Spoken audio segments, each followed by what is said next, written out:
When the day finally came, Bras Spider rose up earlier than everyone else. He sat on his veranda and securely tied all of the ropes at his waist. He was shaking, and saliva dripped out of his mouth as the smell of smoked meat, dried fish, and the various stews wafted from the cooking huts.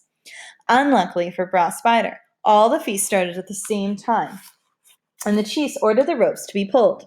He was suspended in the air above his village, pulled from all directions. Bras Spider screamed for help, but the drums and songs in his village square drowned out his voice.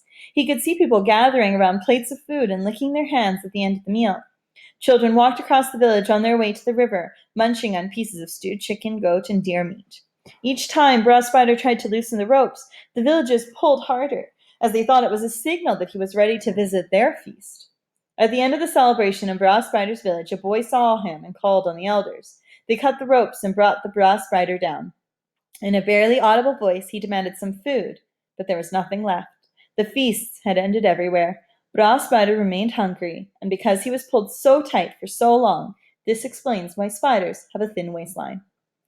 All this food in the story is making me hungry. Good story, though. I've never heard it told like this, ALWG said, stretching his back. We all laughed, as we knew he was mocking Musa for adding some details to the tale. As soon as Musa was done, night took over the village. It was as if the sky had quickly rolled over, changing its bright side to dark, bringing sleep with it for my companions. We placed the smoked meat and a gallon of water by the door of the rooms we occupied. I stayed in the room with my friends, and even though I didn't fall asleep until the last hours of the night. I remember nights when I had spent sitting with my grandmother by the fire. "You're growing up so fast. It feels like yesterday when I was at your name-giving ceremony." She would look at me, her shiny face glowing, before she told me the story of my name-giving ceremony. Growing up, I had been to several of these ceremonies, but grandmother always told me about mine. Everyone in the community was present. Before things started, food was prepared in abundance with everyone's help. Early in the morning, the men slaughtered a sheep, skinned it, and shared the meat among the finest women cooks, so that each would cook her best dish for the ceremony. While the women cooked, the men stood around in the yard, welcoming each other with firm handshakes, laughing, each man clearing his throat as loudly as he could before he started talking. Boys who hung about and eavesdropped on the men's conversations would be called on to perform certain tasks: slaughter chickens from behind the cooking huts, chop firewood. Near the thatched roof cooking huts, women sang while they were pounding rice into mortars. They did tricks with their pestles. They flipped them in the air, clapped several times before they caught them, and continued pounding and singing. The women, who were older and more experienced, not only clapped several times before they caught their pestles, but also made elaborate thank you gestures, all in harmony with the songs they sang.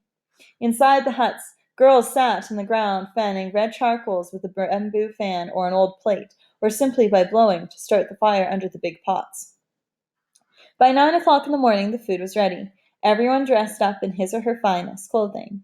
The women were especially elegant in their beautifully patterned cotton skirts, dresses, shirts, and lappe, a big cotton cloth that women wrap around their waist, and extravagant head wraps. Everyone was in high spirits and ready to commence the ceremony that was to last until noon. "The Imam arrived late," said my grandmother. A large metal train containing lué, rice paste, kola nuts lined up on the side, and water in a calabash was handed over to him.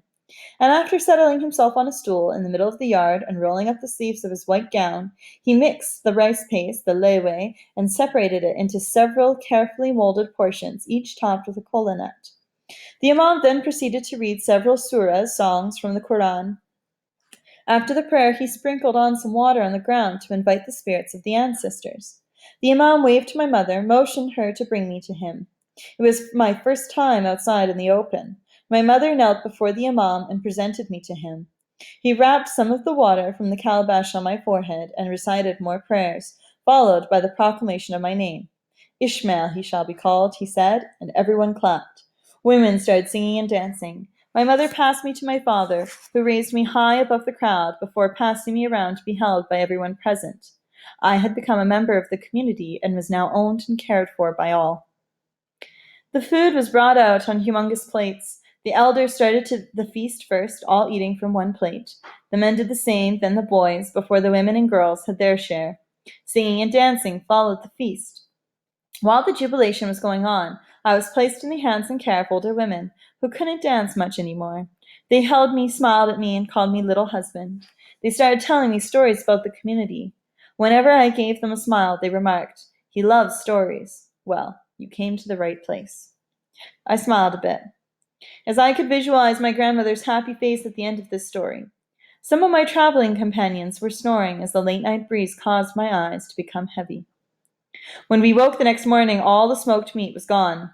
We started blaming each other. Kanye inspected Moose's lips. Musa became angry, and they started throwing blows at each other.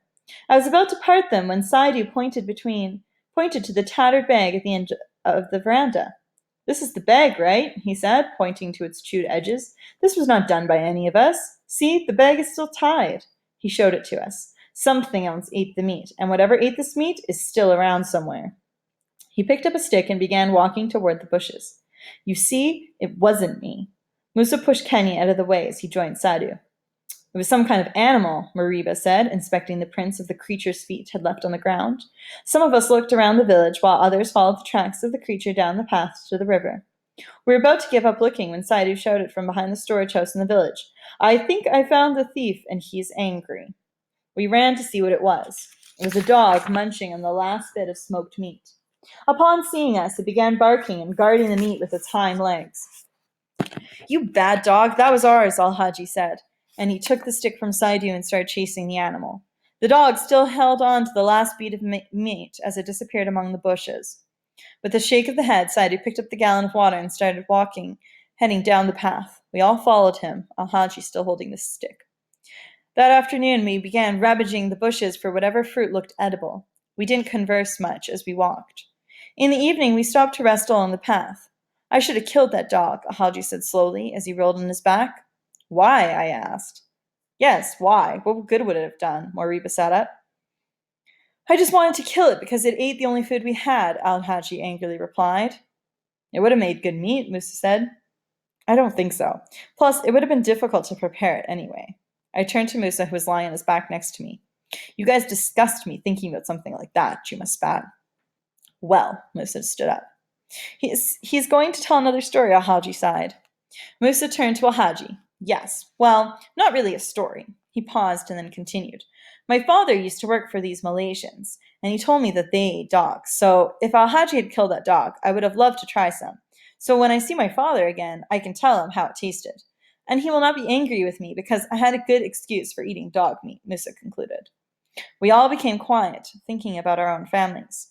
Musa had triggered in all of us, but we were afraid of thinking. Musa was home with his father in Matrujong when the attack took place. His mother had gone to the market to buy fish for the evening meal. He and his father had run toward the market and found his mother, but as they ran out of town, his mother had somehow been left behind. They realized that she wasn't with them only after they stopped for a rest in the first village they reached. His father cried and told Musa to stay there while he went back to look for his wife. Musa told his father that he wanted to go back down the path with him. "No, my son, stay here and I'll bring back your mother." As soon as his father left, the village was attacked and Musa ran away. He had been running ever since. Al-Haji was at the river fetching water when the rebels attacked. He ran home only to stand in front of the empty house, shouting the names of his parents, 2 brothers, and sister. Kanye had escaped with his parents, but lost his 2 sisters and 3 brothers in the chaos. He and his parents had jumped in a boat, along with many others, to cross the Jong River. When the boat reached the middle of the river, the rebels on shore began shooting at the people in the boat, and everyone panicked, causing the boat to capsize. Kanye swam to the other side of the river as fast as he could. When he pulled himself ashore, he could see people drowning in the water, screaming as they fought to stay afloat. The rebels laughed at the dying people. He had wept all night as he followed the survivors, who made their way to a village down the river.